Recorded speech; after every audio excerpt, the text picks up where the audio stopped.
Character reveals within One Piece have always been some of the most exciting events in my personal opinion. From the magnificent and fierce introduction of Monkey D. Dragon all the way back in chapter 100 to Kaido's unbelievable entrance when he plummets from the top of a sky island. The biggest and best characters in One Piece have always had momentous entrances, and in the most recent arc of the manga, we have been getting more and more character reveals than ever before, starting with the long-awaited introduction of the smartest man in the world, Vegapunk.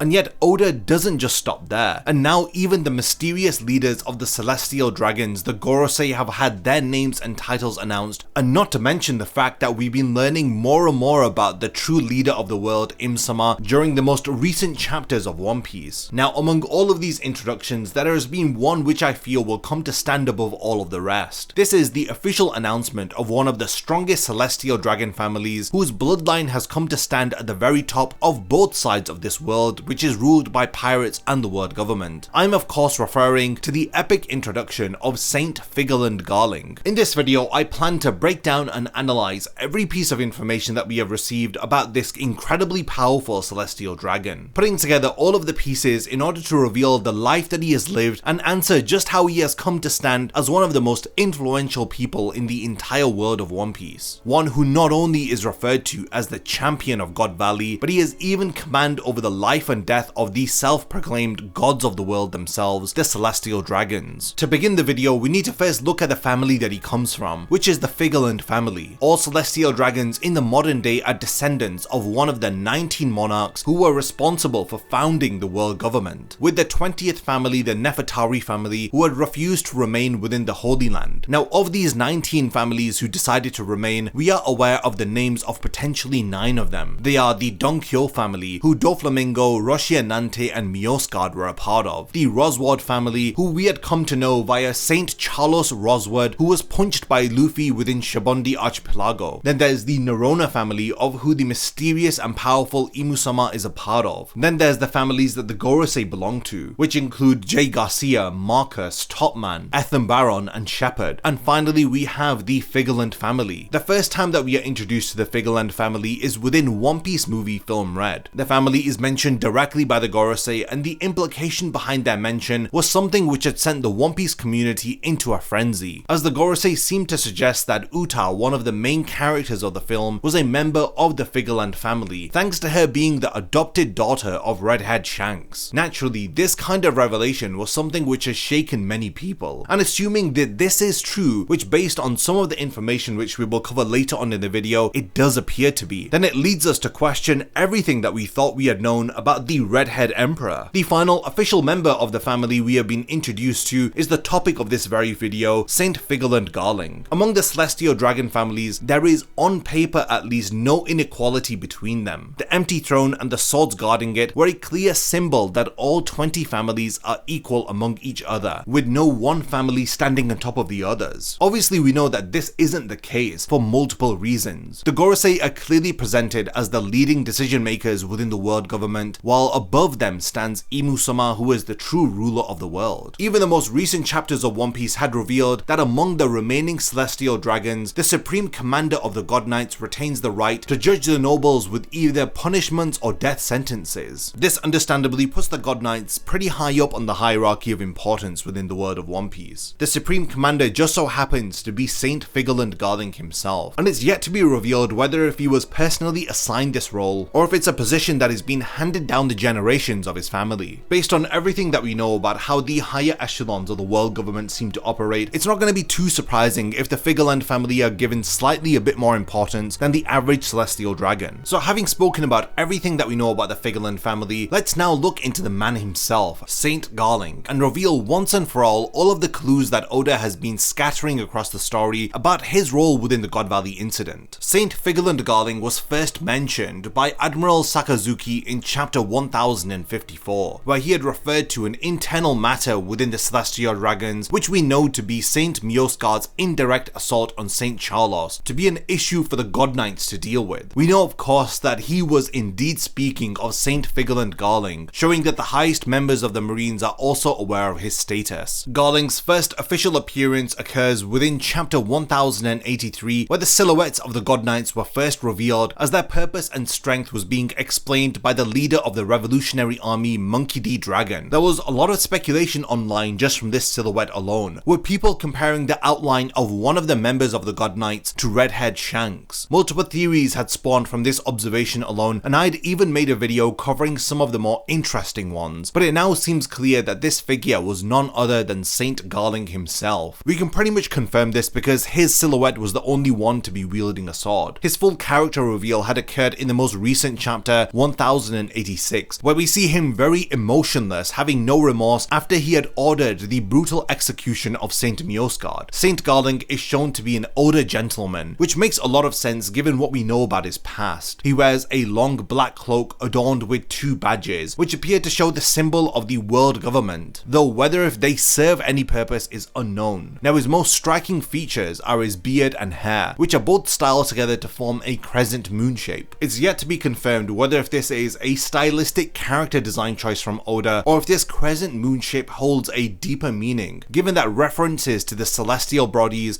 are becoming more and more prevalent within the series. So this crescent moon shape, we're gonna have to wait and see what becomes of it. As mentioned when we were talking about his silhouette, Garling also wields a sword, though it doesn't appear to have any notable features to its design. Although I will be the first to admit that I'm not exactly an expert when it comes to swords, but the guard of his blade is unlike anything that I have ever seen before. Now, when combining the prestige of his family with the extremely influential position that he appears to hold, it doesn't seem like an exaggeration to say that Saint Garling is possibly within the third highest position of power within the entire One Piece world, with him being beneath Im-sama and the Gorosei. Now, the most interesting part of his entire character is the fact that Oda has already told us exactly how he had come to achieve such a position, as he first laid the groundwork for this reveal all the way back in chapter 434. Before we get on to that, we need to look into the last bit of information that Oda directly revealed to us within Garling's introduction, and this is his relationship to God Valley. My last One Piece theory video had delved into the role that God Valley had played when it comes to the creation of the Devil Fruits, and why it was so important to the world government. But since then, we have actually received a minor correction regarding a translation to do with the role that Saint Garling played with the island. While original translations seem to agree that Garling had been introduced as the former king of God Valley, this title has now been updated to refer to him as the champion of God Valley, something which has wildly different connotations. This up-to-date translation makes a lot more sense, as having a celestial dragon as king of God Valley simply raises too many questions. Why could one family remain kings of an island when none of the other celestial dragons could? Why was one family allowed to live and rule outside of Marijo when Donkyo, Homing and his family were exiled for doing the same? These are just a few questions that highlighted the flaw within the Figarlands being rulers of God Valley. A champion, on the other hand, is much more of an interesting proposition. This title pretty much confirms what everybody was expecting, that Saint Garling was one of the powerhouses who had fought during the epic battle of God Valley. By now, everyone is well aware of the outcome of this battle. The legendary Rocks crew, the strongest pirate crew of the age led by Rox D. Zebek, were defeated by the combined might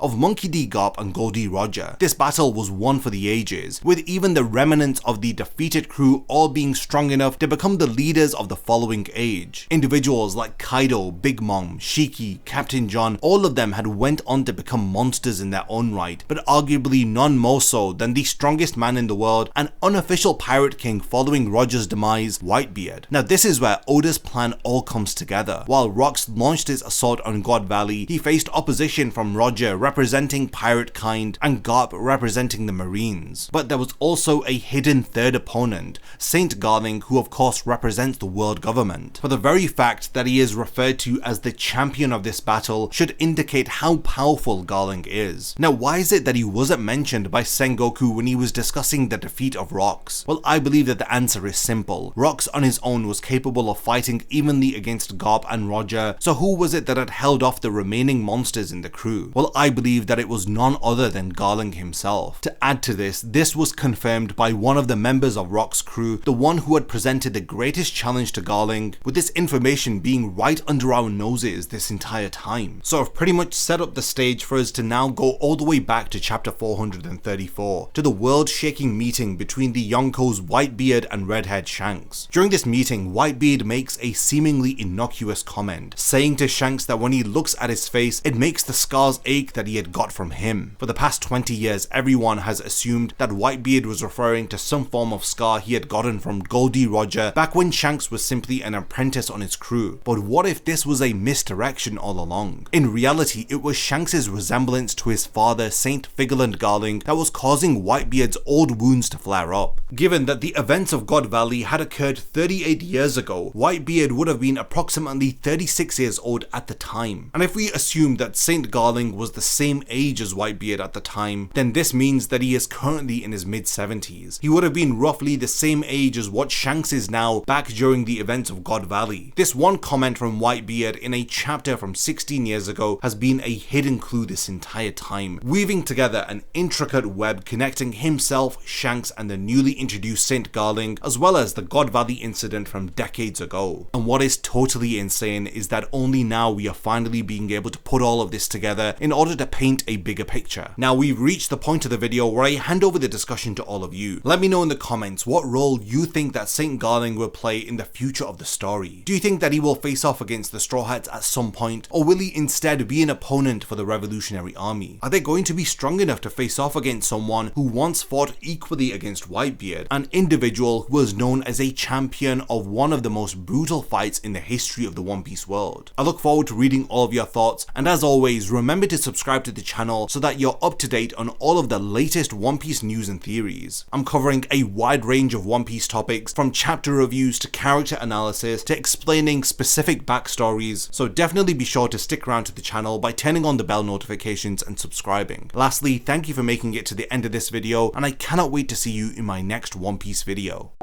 If you enjoy my content, then you can support my channel through Patreon for as little as $1 a month, or even through YouTube by becoming a channel member. You will gain access to exclusive channel perks and a Discord server which I frequently use. So become a member of my Zero Division and be the first to know about my upcoming videos. And once again, thank you for sticking around till the end of the video, and whatever you contribute will mean a lot to me.